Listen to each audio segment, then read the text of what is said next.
Ekibiina ki NUP kituuzizza olukungaana lwa bannamawulire mu boogeredde ku nsonga ez'enjawulo omuli n'okwemulugunya ku nsonga y'abeesimbyewo ku kkaadi eno ate ne bawanduukululwa mu lwokaano era bano bannyonnyodde engeri abanene mu gavumenti gye babazannye obuzannyo. We very well know that Honorable Bright Rwamirama is the one behind this. After calling me several times, engaging my family, my father, to offer me money to stand down. Nga nesimbyewo ne Honorable Minister Nyamutoro eyali ampa enguzi mbunemu okunominatinga mbu ayagala genda unopposed bwe naganda ogwasooka yali ampa $5,000,000 n'omulimu mu oil and gas bwe nagana n'asindika LC5 bamuyita Orombi Emmanuel.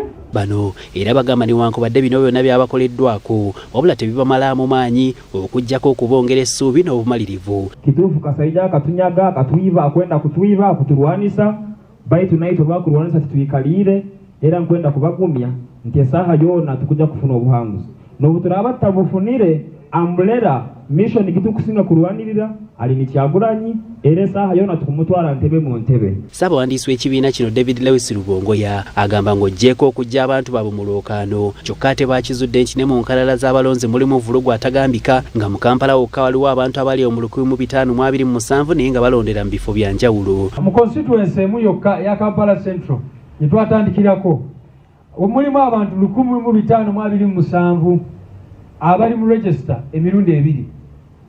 Abamu bafaananya details zonna amanya, date of birth ne polling stations nga zezaawukana oba oluusi ne babasa ne polling station emu ne bakyusa voter number yokka.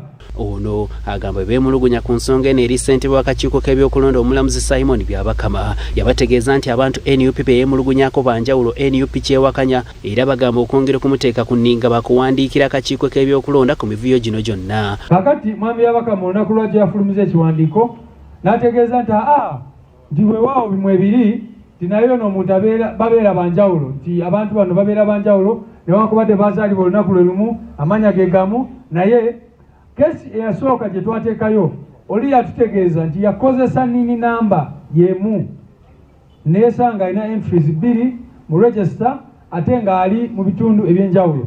Omuwanika w'ekibiina kino Benjamin Katana agamba bino byonna bubonero obulaga nti akakiiko k'ebyokulonda kakolera mu buwambe okusanyusa eyabawo omulimu. The Electoral Commission clearly has been captured and is being used to do politics in favor of the incumbent and those that work for him and with him, including Kasaija, including Rwamirama and others.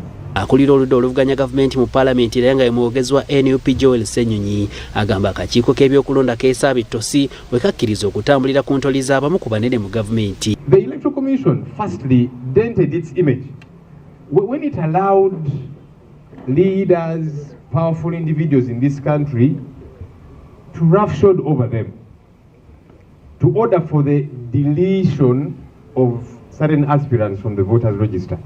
That is unprecedented. NUP kati egambye egenda kugenda mu kkooti ku by'okuggyamu abantu baabwe mu lwokaano kuba obujulizi bonna babulina. Hasif Sekiwunga, BBS Terefayina, ageesigika.